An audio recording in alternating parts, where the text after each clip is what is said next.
Hey guys, it's Tiz back with another video, and today's topic is going to be 3 things that actually really annoy me about the Yamaha R3.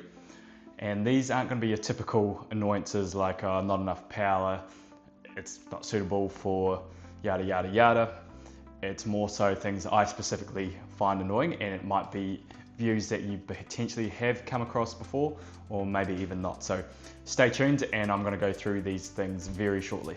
Okay, believe it or not, the first thing that actually really frustrates me about the Yamaha R3 and specifically this gen, this one's a 2022 model, is how bright the headlights are. Now that's great for when you're actually riding because it's super bright and you can see ages out in front of you, but I personally always get flashed by other drivers because they always think that I've got my high beams on. It really does annoy me and it frustrates me because it's like not every other car, but more often than not I'm getting just flashed and I have to high beam them back to say, hey, no, these aren't my high beams, they can go even brighter. And that's probably just due to the nature of the actual headlights being LED. And if you have this issue as well, I would actually be really curious to know, so chuck it in the comments, let me know if you have the same issue. Otherwise, if it's just an issue with my bike, but I'm always flashed constantly by other drivers when riding at night.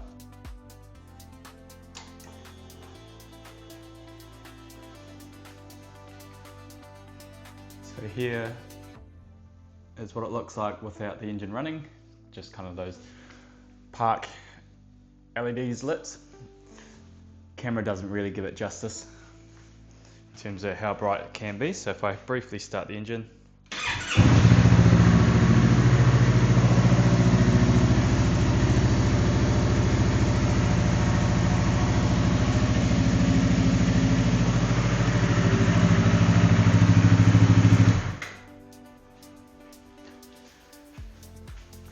so it's super bright. Once again, camera probably doesn't pick up at the best, but in person, yeah, that is bright.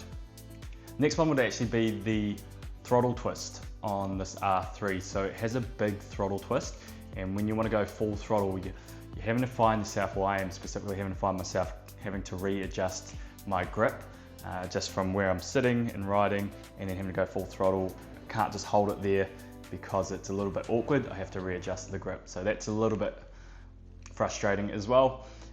Typically it's a low cc bike, so I do find myself always full throttle when trying to pass other cars as well. So I have heard, and I have had the R6 throttle tube mod on one of my previous Yamaha R3s.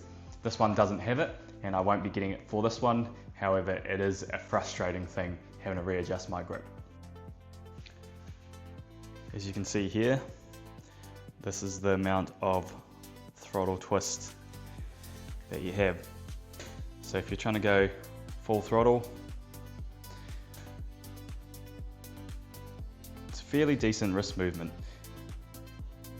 If you're not used to other bikes or haven't had other bikes before, potentially this is your first bike, you're probably actually not going to know the difference, and it's probably going to feel normal for you. But compared to other bikes, and more powerful ones I should say, you don't have it anywhere near the amount of twist and having to readjust your hand. So if you're already sitting like this, trying to go all the way down, you kind of have to re-grip just to keep it full throttle. So it's another really annoying thing. And the third final frustrating thing is, and I know this bike is not built for it, but is when touring and I'm doing long distances, at least 500-600 kilometers in one day, is the spacing on this motorcycle. So I can fit a tail bag easy, no problem. However, I struggle wearing a backpack with the tail bag because I kind of need both of them to take the items that I need and the gear that I need. I found myself when I did have a tail bag and my backpack, which you'll see a clip here very shortly, is that I was scrunched right up against the tank. My nuts were getting squished against it, and it really wasn't uncomfortable because I had absolutely no room to shift back on the bike. So what I did was I was going to leave to travel up north after work one evening, and I went to hop on the bike. So I took my stuff that morning, obviously in my backpack and in the tail bag, and then after work I hopped on the bike and I was like, I just cannot do this. So I had to take stuff out of my backpack, including my drink bottle, which I kind of really needed. It was a hot day. but I just couldn't ride with that because of just that little bit of extra room it took up.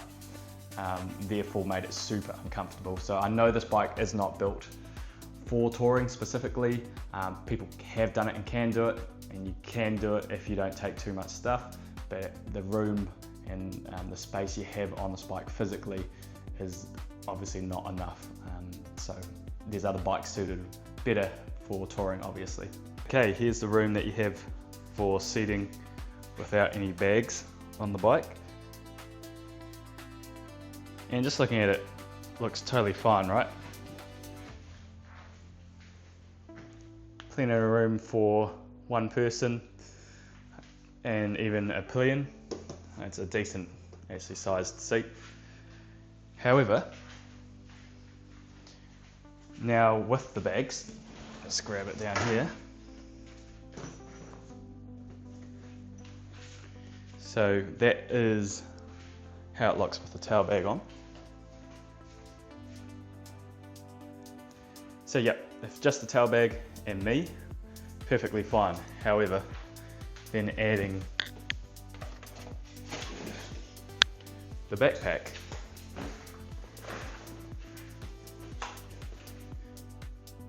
really not much room.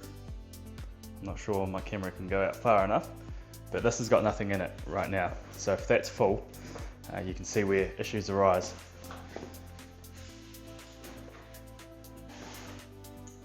Okay, so those are my 3 points I find actually really frustrating about this R3. Other than that, the bike's awesome. It does exactly what I need it to do. However, I am bringing my bigger FZ1 down from my other location next weekend, and so I'm going to have the FZ1 in the garage, and I probably actually will be looking to sell this R3 once I have that, because it's just something I'm going to be using more often now that I'm in my new location here, and I've just been waiting to get it down, and in the meantime I've just been commuting on the wee R3. Great bike overall. However, you might have a new bike coming your way on this channel. So I'll see you guys in the next one, and just stay tuned for that.